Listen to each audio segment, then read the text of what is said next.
I shall never forget that hideous summer 16 years ago, when, like a noxious Afrite from the halls of Eblis, Typhoid stalked leeringly through Arkham.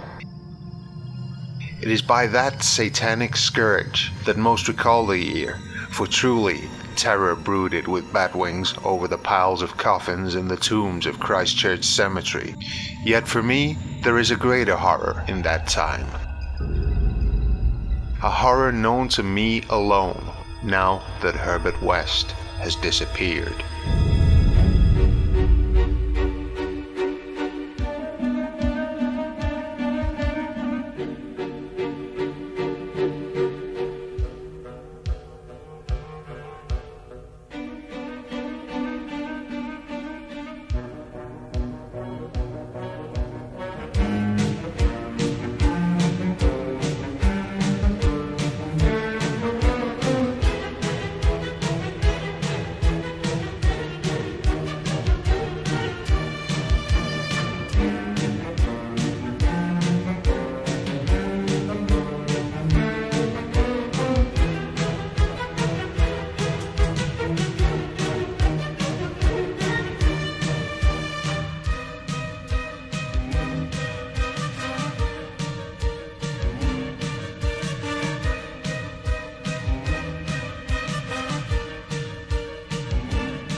After our experience with the corpse in the deserted Chapman farmhouse, West had dropped his researches for some time.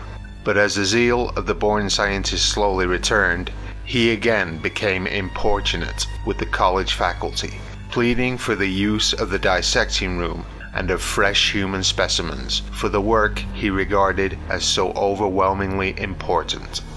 His pleas, however, were wholly in vain. Mr. West, I see that you wish to use the dissecting room in a cadaver.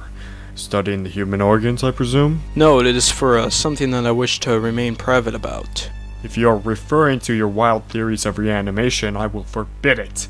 Besides, you wouldn't want to be debarred again, would you? Mr. Halsey, with all due respect, you do not realize the potential of my research. We could save hundreds, maybe millions of lives. I am not willing to risk it. Attempting to do such a thing would not work. Then let me continue my research so I may. That is enough.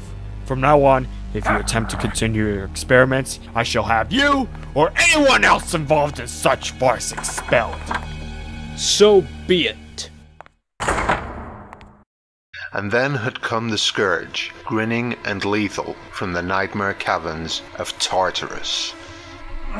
West and I had graduated about the time of its beginning.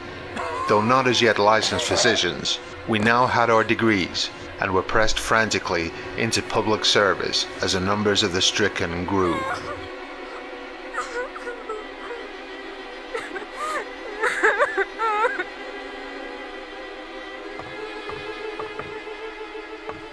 This circumstance was not without effect on West, who thought often of the irony of the situation.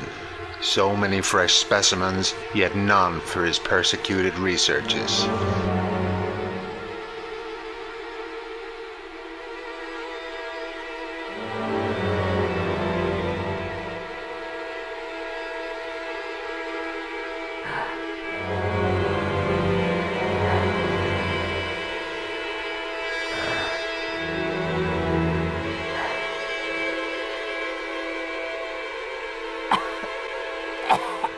Before a month was over, the Dean had become a popular hero, although he struggled to keep from collapsing from fatigue.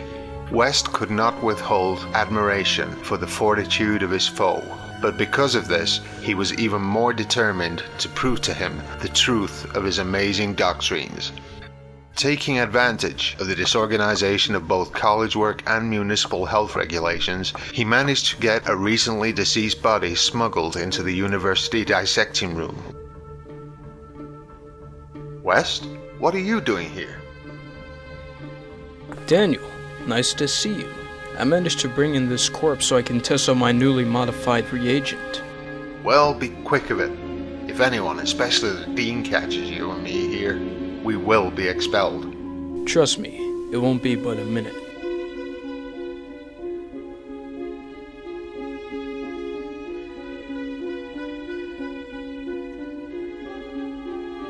Good Lord.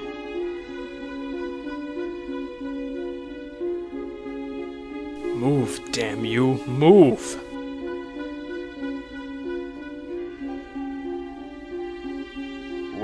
What's going on? Why isn't it moving? It wasn't fresh enough. The hot summer air does not favor corpses. Come, let us take this to the incinerator. The peak of the epidemic was reached in August. West and I were almost dead, and Dr. Halsey did die on the 14th.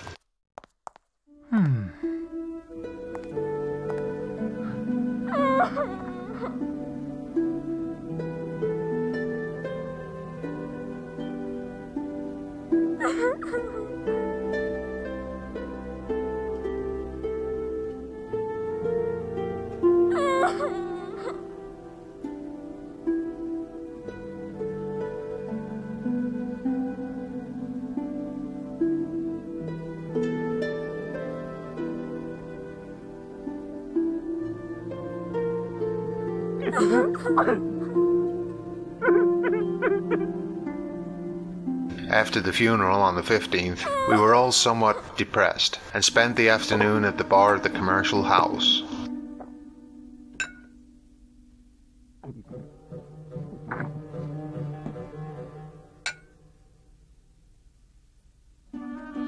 Most of the students went home or to various duties as the evening advanced, but West persuaded me to aid him in making a night of it.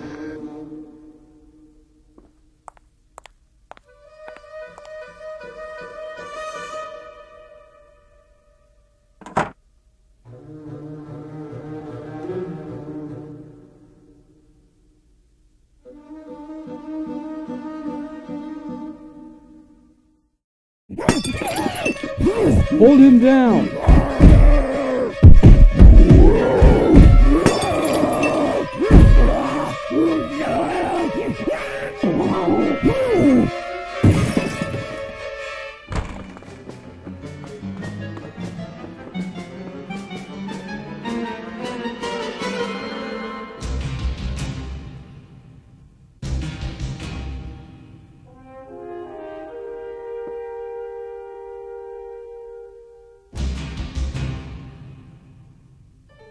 To the police, we both declared ignorance of our late companion's identity.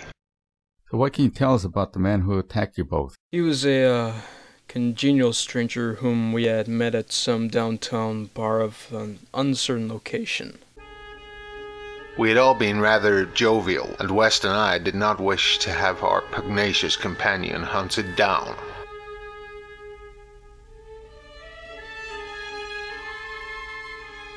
That same night, we saw the beginning of the second Arkham horror, the horror that to me eclipsed the plague itself. Christchurch Cemetery was a scene of a terrible killing.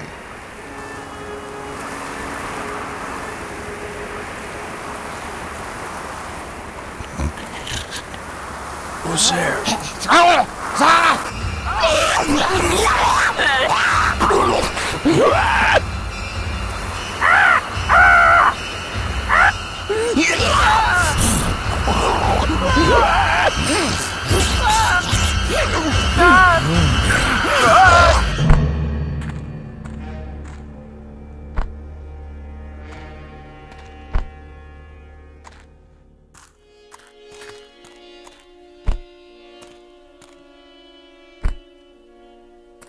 Those who found the body noted a trail of blood leading to the receiving tomb.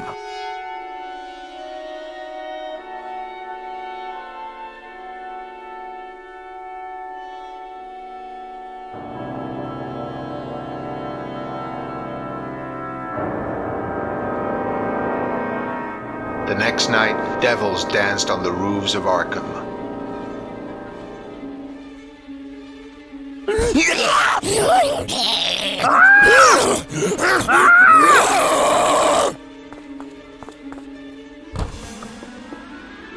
Good Lord!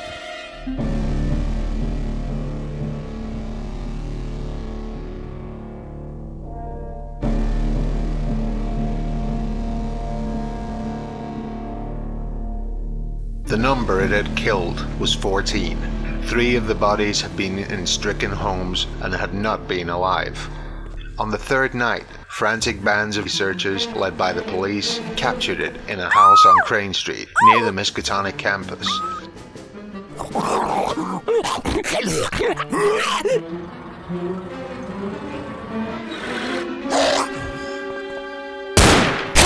The thing was finally stopped by a bullet, though not a fatal one. They dressed its wound and carted it to the asylum at Sefton, where it beat its head against the walls of a padded cell for 16 years. What had most disgusted the researchers of Arkham was a thing they noticed when the monster's face was cleaned: the unbelievable resemblance to a learned and self-sacrificing martyr. I shudder tonight as I think of it, shudder even more than I did that morning when West muttered through his bandages. Damn it. It wasn't quite fresh enough.